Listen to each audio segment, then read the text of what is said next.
Well, good evening, everyone. As Dan mentioned, I'm Dennis, pastor here at Northway Oakland, and so glad all of you are here with us tonight. If you're joining us for the first time tonight, just welcome. So glad that you would make the decision to spend 60 or so minutes of your Sunday here with us tonight. Dan mentioned that we are in the third week of our series entitled Wait, What? And what we've been hoping to accomplish through this series is to take a look at some stories in the Bible that honestly at first blush are just weird. They're stories that we read and we're not sure what to do with. And maybe even for those of us who are Christians and who have been following Jesus for whether it's our whole lives or even just the past few months, they're these stories that we read and we have no idea how they meaningfully connect to our lives because we have no idea what they're even really about. And so we've hit this point where we either just read through them really quickly and move on, or we get to them in our Bibles and we just skip over them and move on to the parts that we can understand. And if you're here tonight and you're not a Christian, I think these stories can actually be obstacles to your faith.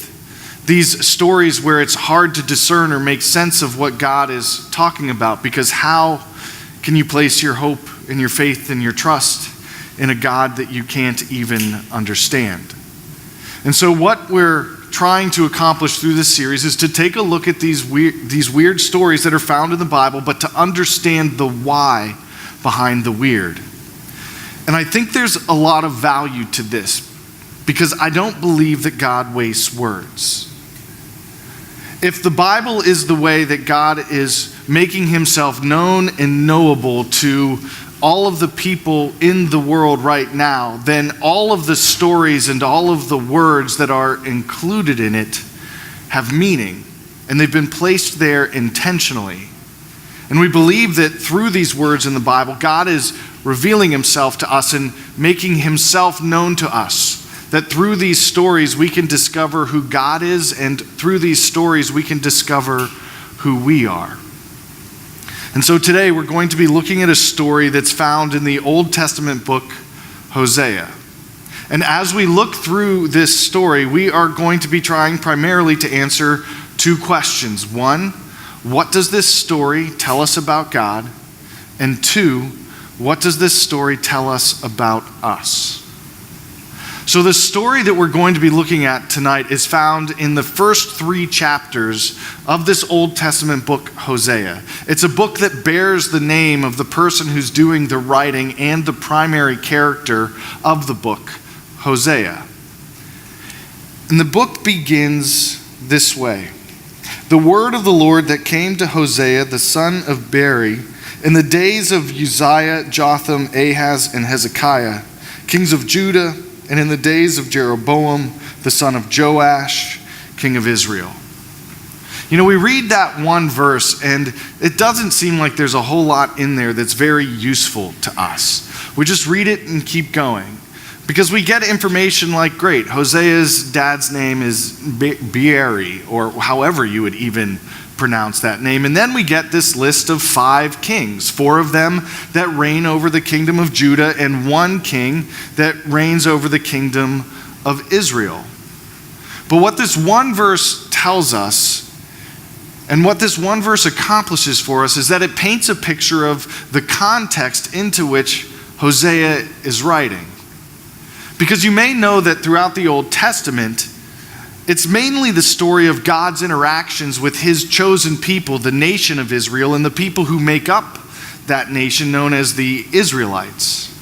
If we go all the way back to the book of Genesis, God promises to Abraham that he'll build a nation through Abraham's offspring and children. That nation is the nation of Israel. In the book of Exodus, God rescues and saves miraculously his people, the nation of Israel and the Israelites, from slavery and captivity in Egypt. And all the rest of the Old Testament talks about this special and unique and intimate relationship between God and his people, the Israelites. But here we read this one verse and we see that Hosea mentions 2 different kingdoms. And that's because Israel's history with God is not all rainbows and sunshine. There are seasons in which the Israelites are deeply faithful and obedient, and they follow God and they do what He instructs them to do, and they live in harmony and unity with God. But then there are times in which Israel really lives in complete disobedience. They're completely unfaithful. They actually begin to worship other gods, and they begin to orient their lives around these empty idols, believing that these idols might be able to provide to them their deepest longings and desires and yearnings. And what happens in Israel's history is that this unfaithfulness sets into such a level that the kingdom, the nation, actually splits. And you have Judah, the southern kingdom, which largely remains faithful and obedient to God. And then you have the northern kingdom, Israel, which remains largely unfaithful and disobedient to God. It's reached the point that in the northern kingdom, they've descended into such unfaithfulness that there's just chaos in the kingdom. It's to the point where the kingdom is on the point of destruction and collapse. That's the environment and the setting into which Hosea is writing and telling this story. Continuing in verse 2, it says, "When the Lord first spoke through Hosea, the Lord said to Hosea, 'Go take to yourself a wife of whoredom and have children of whoredom, for the land commits great whoredom by forsaking the Lord.'" Well, that escalated quickly, didn't it? One verse about historical context, and then your pastor gets to say the word whoredom 3 times in a row. What God is ultimately saying to Hosea is this. He's saying, I want you to go and find a woman who is a prostitute, and I want you to marry her, and I want you to start a family with her. And if I was Hosea, this would be the first place where I would look at God respectfully and say, wait, what do you want me to do? Because Hosea's concept and understanding of what marriage is would have made this instruction from God seem very risky and very strange. Right? Hosea's way of understanding what marriage is, and even the way that many of us understand what marriage is shaped by 2 verses that are found in the very first book in the Bible, Genesis. And these 2 verses, they serve as the foundation for which Hosea understands what the marriage relationship is supposed to be and how it's supposed to work. So when God tells him, hey, you should marry a prostitute and start a family with her, he immediately is able to recognize this doesn't seem like it would set me up well to be able to live into what you've designed marriage to be. Those 2 verses are found right in Genesis chapter 2, verses 23 and 24. They read, "This at last is bone of my bones and flesh of my flesh. She shall be called woman because she was taken out of man. Therefore a man shall leave his father and mother and hold fast to his wife, and they shall become one flesh." God has just finished creating Eve, and God has now presented to Adam Eve, and he looks at her and he sees this perfect partner that's been fashioned for him by the God of the universe. And these words are almost this exclamation, this song of praise and worship, bone of my bone and flesh of my flesh. But these 2 verses also give us 3 things that are foundational in shaping Hosea's understanding of what marriage is supposed to be, and that is still foundational for the way that Christians understand what the marriage relationship is supposed to be. 1, it requires that both partners will leave their families of origin and that they will commit themselves to the other person. And in so doing, they will elevate this new relationship to the highest point in their lives. It becomes the pinnacle relationship in their lives. There's no other relationship that's supposed to even come close to being as important as this relationship. 2, it requires that these 2 people come together emotionally, physically, and sexually. And as they do that, they're almost staking this exclusive claim to each other. In doing this, what they're saying is nothing and no one is allowed to come in between us and divide us or separate us, to the point where they actually clear away other relationships so that this one can remain exclusive. And then third, it requires that these two people will willingly and joyfully take their two separate and distinct lives and allow them to become fused into one new life. That through this marriage relationship, their two separate and distinct lives will now become inextricably intertwined with one another, to the point where they're never supposed to be separated, to the point where if they were separated, they would experience this great pain. On top of these three things, Hosea would have understood this marriage relationship to be a covenant relationship. A covenant simply is a mutual binding agreement between two parties. And I'll submit that I believe a covenant relationship is a very different kind of relationship than the ways that we're taught to think about relationships today. That culturally, the ways that we understand relationships function very differently. So this might seem like a crude example, but I think it works.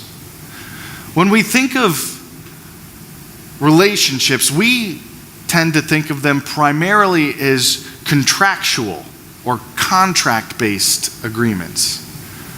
I'll explain. So I have a contract with a cell phone provider or an internet service provider. And in this contractual agreement, I commit to pay a certain amount of money for a certain amount of time.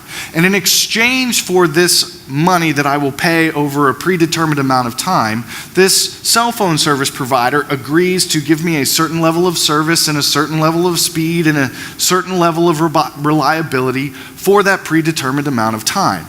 And if either one of us fail to uphold our end of the contractual agreement, the aggrieved party is able to nullify and void the contract and leave it.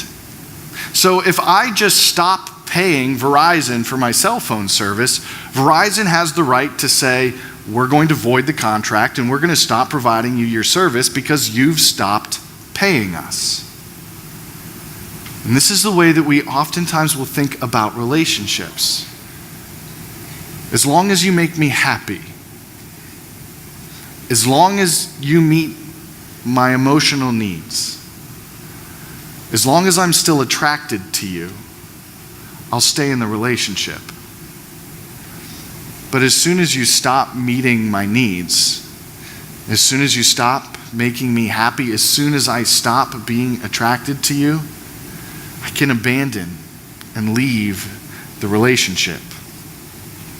A covenant relationship, though, with Verizon, which would be weird, would look a little bit like this. I could completely stop paying my cell phone bill, and Verizon would ultimately say, well, we kind of wish that you would do that, but it's a covenant agreement, so we'll continue to provide you the same level of service and the same level of reliability, and maybe someday we just hope that you'll have a change of heart and decide to start paying us again.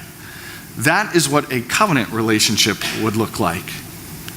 It's why when two people get married at the wedding ceremony, the two people speak vows to each other.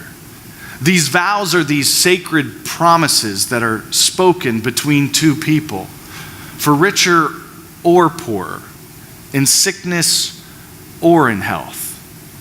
That no matter what happens inside of the relationship, we've committed to remain in the relationship. And yeah, there are some, in extreme circumstances, some ways in which you can nullify this, right, for abuse or sexual infidelity. But otherwise, right, you lose your job. I stop liking you. We've just committed to be in this relationship, and the covenant relationship would say that we are going to both continue to live into our agreement, even if the other party fails to hold up their end of the agreement. So Hosea would have understood God's words to go and marry a woman who is a prostitute and start a family with her as, well, it's no small ask that God's putting onto Hosea.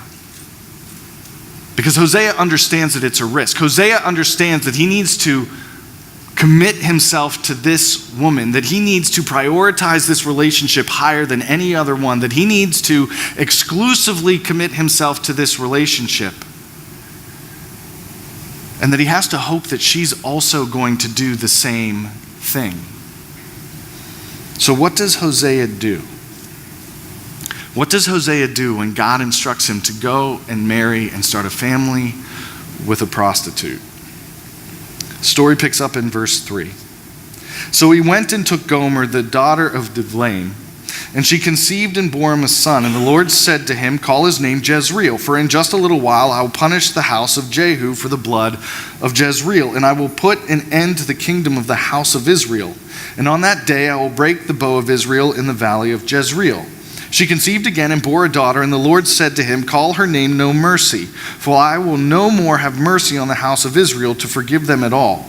But I will have mercy on the house of Judah, and I will save them by the Lord their God. I will not save them by bow or by sword or by war or by horses or by horsemen. When she had weaned No Mercy, she conceived and bore a son, and the Lord said, call his name Not My People, for you are not my people, and I am not your God. What does Hosea do? He obeys God, and he goes and he finds Gomer, and he marries her, and he starts a family with her. And they have their first child, and they name their first child Jezreel. And this is the second place where if I were Hosea, I would have looked at God and said, wait, what do you want me to do? Like, you've just asked me to go and pledge myself to a woman who is a prostitute, and now you want me to name my son Jezreel? And here's why. This is not a normal name that would have been given to Israelite children, because it's not a name that's been ascribed to a person up until this point. It's the name of a place. It's the name of a city. And it's a city that's had kind of a storied history for Israel. That back early in Israel's history, it was the site of many military victories, but now, most recently, it's the site of an atrocity, a massacre that was committed against the Israelite people by the Israelite people. And so when God says, name your son Jezreel, he's instructing Hosea to name his child after one of the darkest and most evil moments in his people's history. That every time he would look at his son and say his son's name, he would remember and relive this atrocity. And then the second two children's names aren't much better than the first. No Mercy and Not My People. And this, honestly, is where the story started to get personal to me. It's where the story started to really affect me. Because I can remember how deliberately and prayerfully my wife Julia and I went about selecting the names for each of our 5 children. I can still remember exactly where I was sitting when I first saw the name Keely, the name that we would eventually give to our firstborn, our daughter. I can remember seeing it in this name of list of Irish girl names and immediately thinking that it was a pretty name. And then seeing that it meant graceful and falling in love with it. And over the next few months, this was the name that I would use whenever I would pray for Keely, or whenever I would dream dreams for Keely, or I would hope things for Keely. And it reached a point where I felt like even before Keely was born, I knew her personally because I had been praying for her by name and dreaming for her by name and hoping for her by name. And so when she was born and I was able to hold her in my hands and look at her and see this little person that's made up of my stuff and speak to her and speak over her, Keely. I honestly don't know how Hosea did it. But he did. And he obeyed God and he named his children Jezreel and No Mercy and Not My People. And if these children's names aren't bad enough, there's more. If you go back to verse 3 and read it again, it says this: So he went and took Gomer, the daughter of Divlaim, and she conceived and bore him a son. Now look at verses 6 and 8 again. Verse 6, she conceived again and bore a daughter. Verse 8, when she had weaned no mercy, she conceived and bore a son. Remember that Hosea, who this story is about, is the one writing the story. So notice in verse 3 that Hosea chooses to be very specific. That Gomer conceives and bears a child to Hosea. But in verses 6 and 8, it's not specific. It's just general. Gomer conceives and bears a child. Jezreel is Hosea's son. No mercy and not my people are not Hosea's children. They're illegitimate children. And I can't even imagine that moment for Hosea. Standing there and holding his children and recognizing they don't have his eyes. They don't have his nose. They don't look anything like him. And in that moment, realizing that not only are these children not his, but the woman that he has elevated to a place higher than every other person in the world, this woman that he has exclusively committed himself to, this woman that he's allowed his life to become inextricably intertwined with, has cheated on him not once, but twice. This story, though, is about so much more than just Hosea and Gomer's marriage. All throughout the story, there are clues, some more hidden than others. If we go back to verse 1, we're told that quote, the word of the Lord came to Hosea. This is language employed by the biblical authors all throughout the Old Testament whenever they are speaking about a prophet like Hosea. A prophet is someone who is called by God, and God then gives them a specific message to give to a specific people who live in a specific place at a specific time. And the prophet is supposed to communicate God's message exactly as they've received it, and they're communicating it both through their actions and through their words. So Hosea has been given a message from God that he's supposed to communicate to a specific group of people at a specific time in a specific place for a specific reason. Which means that we're supposed to see his marriage to Gomer as something more. Hosea's marriage to Gomer is actually God's message through Hosea to Israel, to his people. God is using Hosea's marriage as an illustration to his people, the Israelites. And here's the message: you're Gomer.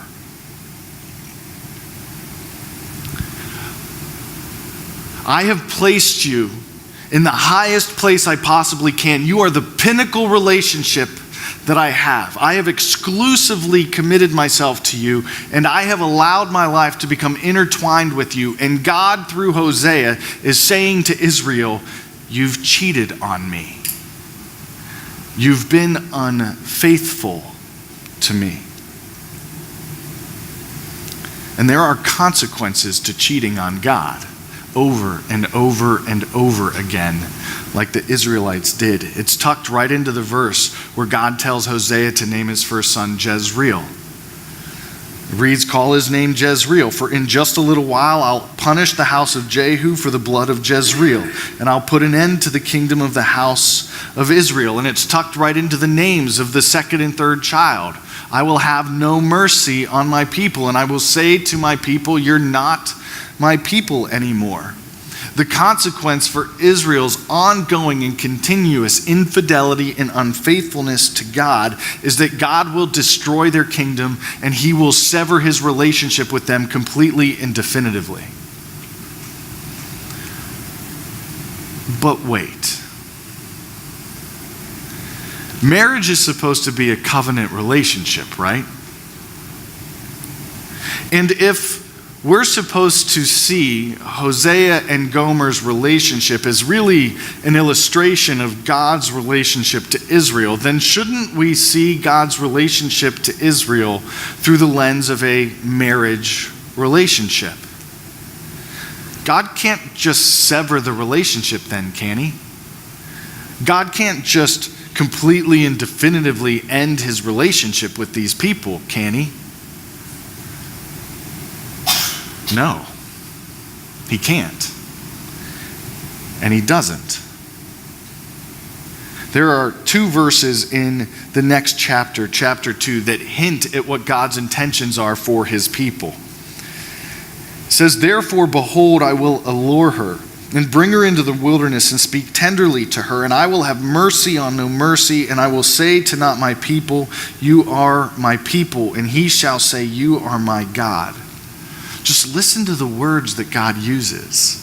Despite Israel's rampant infidelity and unfaithfulness, God speaks gently and tenderly in an attempt to woo them back to himself. Yes, God is going to punish the Israelites for their unfaithfulness. There are consequences for their actions. But God's not just punishing them for the sake of punishing them.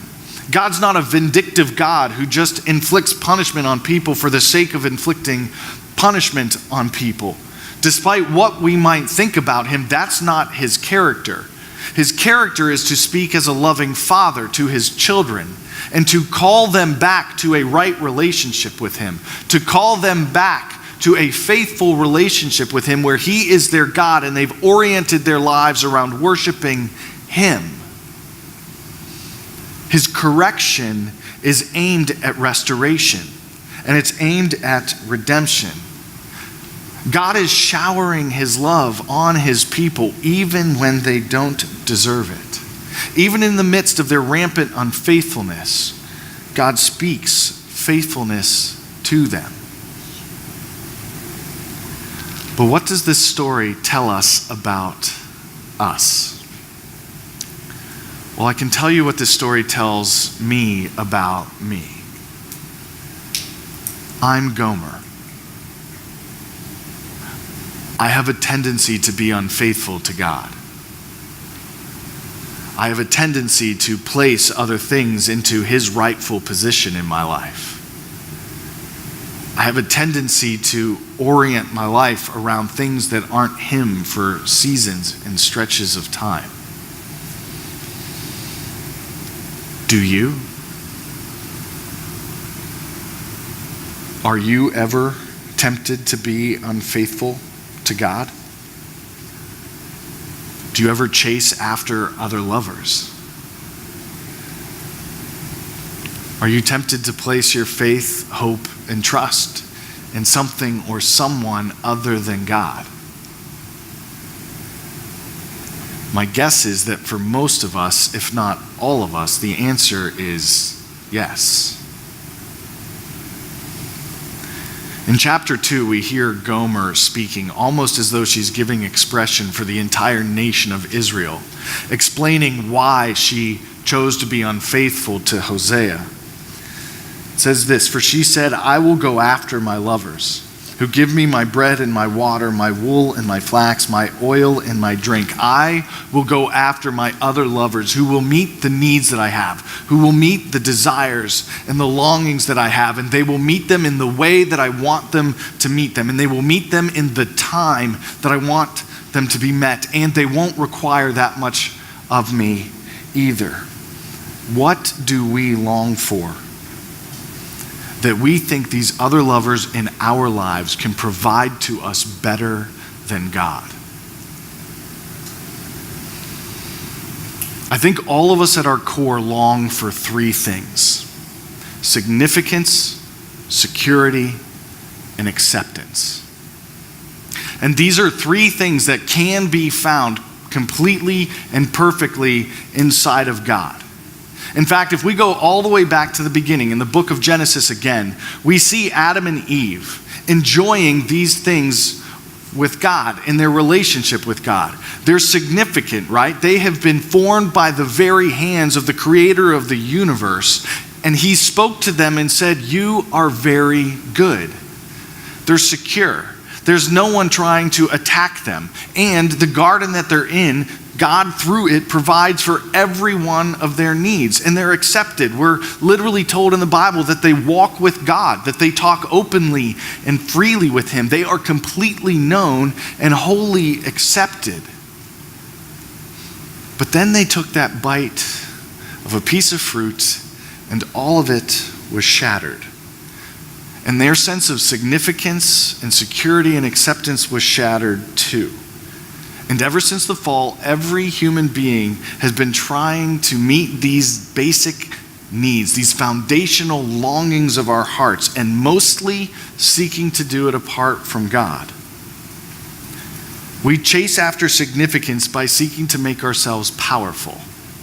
We chase after security by trying to make money and keep it all for ourselves. We chase after acceptance by emotionally and sexually giving ourselves away to other people who haven't made a commitment back to us. But man-made power doesn't ever help us find true significance, and self-made security doesn't ever allow us to feel truly secure, and cheap acceptance doesn't ever enable us to feel and experience the type of acceptance that all of our hearts desperately long for.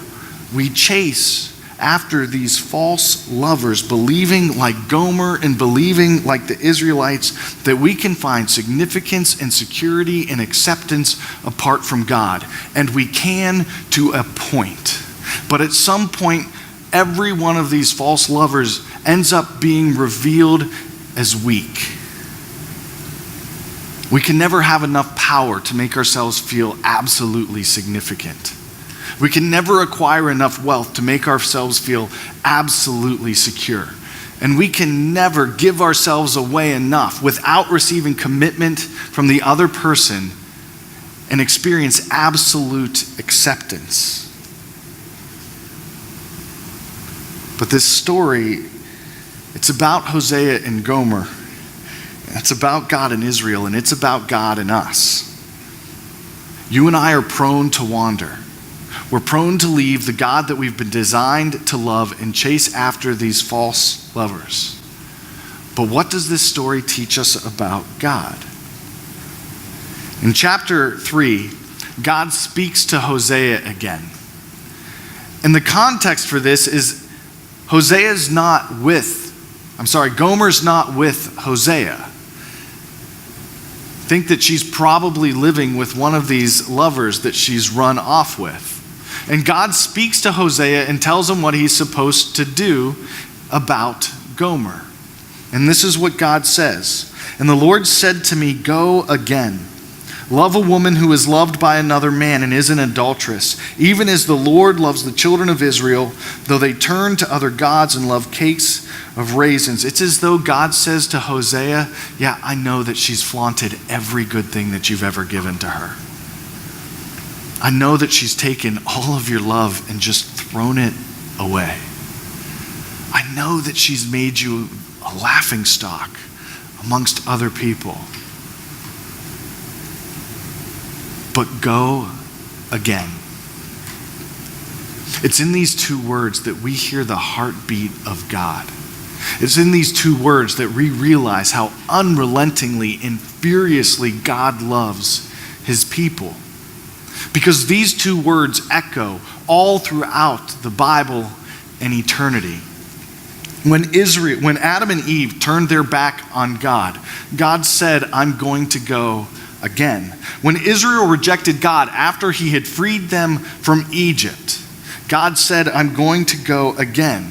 When Israel demanded a human king instead of allowing God to be their leader, and then when these human kings led them to worship false gods and orient their lives around these empty idols, when God sent the prophets like Hosea, and rather than receive the prophets and heed their warnings, they rejected their prophets. When God sent Jesus to rescue us from our sin, instead of receiving him and believing in him, we condemned him and murdered him. And yet God's words are, I will go again.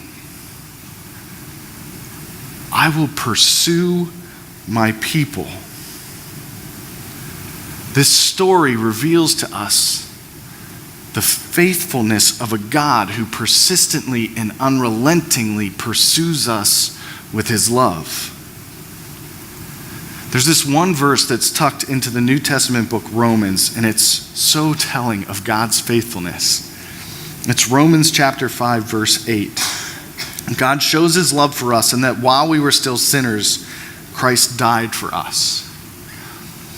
Even when we're unfaithful, even when we're sinners, God's faithfulness is unwavering and unrelenting and unreasonable. No matter what we do, no matter what you do, God is faithful to you. What does Hosea and Gomer's story tell us about us? That we are prone to wander, that we're prone to leave the God we've been designed to love, that we are prone to orient our lives around these false gods and empty idols that we wrongly believe can truly satisfy and fulfill our deepest longings and yearnings for significance and security and acceptance. What does this story tell us about God? That he's faithful all of the time, no matter what his people do, upholding his covenant relationship with us through Jesus, because that's his character, to always go again. It's in this story that we see that the deepest longings and desires and yearnings of our hearts are met completely and fully only in the person of God. And when we get it wrong and pursue other ways, God doesn't sever his relationship with us forever. He doesn't cast us aside. Instead, he speaks gently and tenderly in an attempt to woo us back to him, because God's character is to always go again. Let's pray together. Father, thank you for this opportunity to be together tonight, for this opportunity to sing these songs and to hear your word taught, and Father, to be reminded of our nature which is prone to wander away from you, to believe that our deepest longings and desires can be met outside of you. And Father, for this reminder of what your nature is, to be faithful, to unrelentingly pursue us, because you are a good God who loves his people. So Father, would we understand and know in a new way tonight the depth of your love for us, how you're always going to pursue us. Father, we love you. We pray this in your Son's name. Amen.